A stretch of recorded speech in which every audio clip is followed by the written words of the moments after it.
Pemirsa, Aris Anjar Rikmawan ditetapkan sebagai tersangka pembunuhan di Desa Mojo, Lumajang, Jawa Timur. Emosinya meluap saat ia melihat status Ahmad Zakaria yang dianggap menantangnya.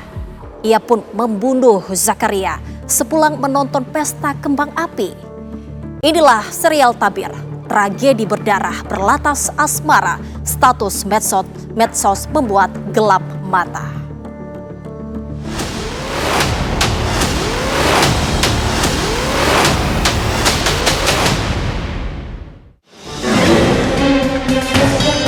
Ada suara kaki menjerihakan lah, kok hilang suara itu Pak. Terus bangun ke belakang, lihat kok pas belok gitu, kok lihat itu Pak. Oh, lihat mayat korban. Iya. Korban langsung meninggal seketika di lokasi kejadian karena lukanya cukup parah, terutama di bagian kepala. Saya karena sudah merusak istri saya. Apa berselingkuh?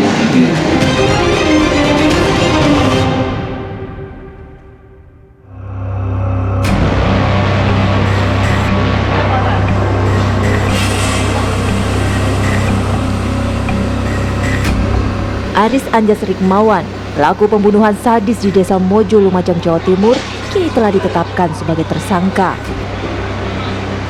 Aris pasrah saat digelandang polisi ke ruang penyidikan Satreskrim Polres Lumajang.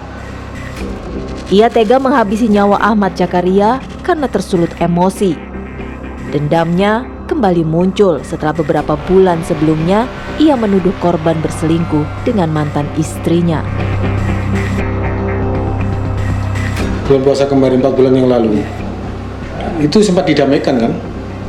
Sempat didamaikan. Saya sudah diam saya. Tapi setelah sekian lama korban bikin story kayak gitu. Terus pasca kejadian pertama, sampean informnya cerai dengan istri. Kenapa cerainya itu? Kuat kan? Gara-gara masalah itu. Sudah punya anak sampean? Sudah. Berapa? 1. Umur berapa? 3,5 tahun. Dendam tersangka tidak terbendung lagi setelah membaca status korban di media sosial. Saya sudah diam sih, Udah diam, udah lama diam. Orang-orang nggak story gunung. Gue bikin story apa itu? Lanang dan teman aku ada omong tok makan. Ia menganggap Ahmad Zakaria menantangnya.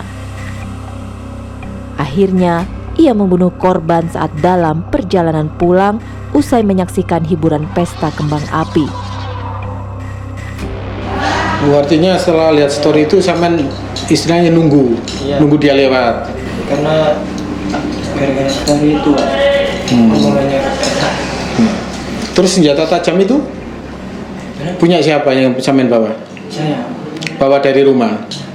Artinya memang sengaja malam itu mau bacok menganiaya intinya. Bacok.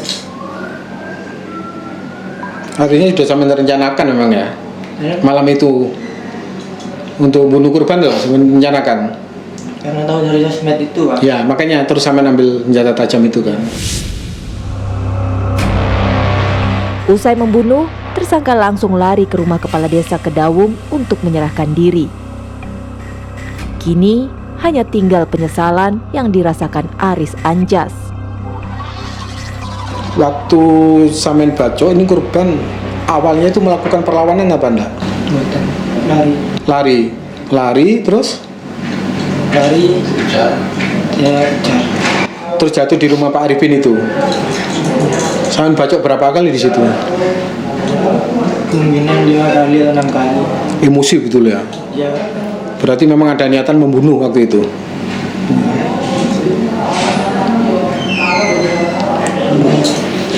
Ya. Setelah bacok itu ya men, itu sampean lari kemana waktu itu? Pak Kades. Sampean menyerahkan diri apa ditangkap Pak Kades? Menyerahkan diri. Menurut Kapolres Lumajang AKBP Alex Sandi Siregar, motif dari pembunuhan adalah sakit hati karena korban berselingkuh dengan mantan istrinya. Emosi pelaku tersulut melihat postingan status korban di media sosial. Kebetulan yang terakhir terjadi, yang seperti disampaikan, itu memang motifnya ada unsur sakit hati yang melibatkan perasaan asmara, ya. Yang mana pelaku sendiri, saudara AA ini, melakukan pembunuhan terhadap korban yang diduga sebelumnya itu pernah mengalami permasalahan perselingkuhan, yang mana istri dari pelaku berselingkuh dengan korban. Namun sudah diselesaikan di tingkat desa, tapi karena ada pengaruh dipanas-panasi oleh teman yang melihat story dari korban ini sedang melihat pesta kembang api, kemudian ada story-story yang berkaitan dengan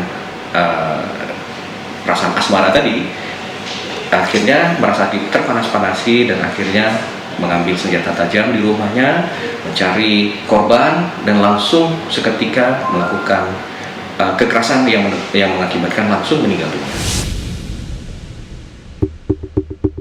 Dari hasil penyelidikan dan alat bukti yang disita, pelaku memiliki niat dan merencanakan pembunuhan terhadap korban.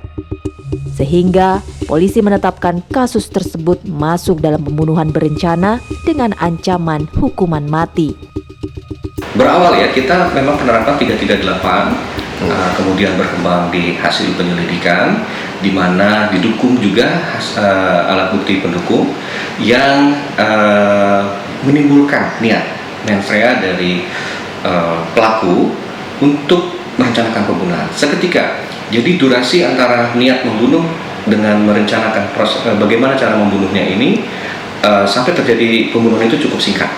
Namun di situ penyelidik telah melihat adanya perencanaan akibat dari sakit hati untuk melakukan suatu tindakan pembunuhan yang mana melanggar pasal 340 sub 338 dengan ancaman hukuman mati maksimal 20 tahun penjara. Polisi meminta masyarakat tidak mudah tersulut emosi. Masalah dapat terselesaikan secara kekeluargaan agar pertikaian tidak menyebabkan kematian.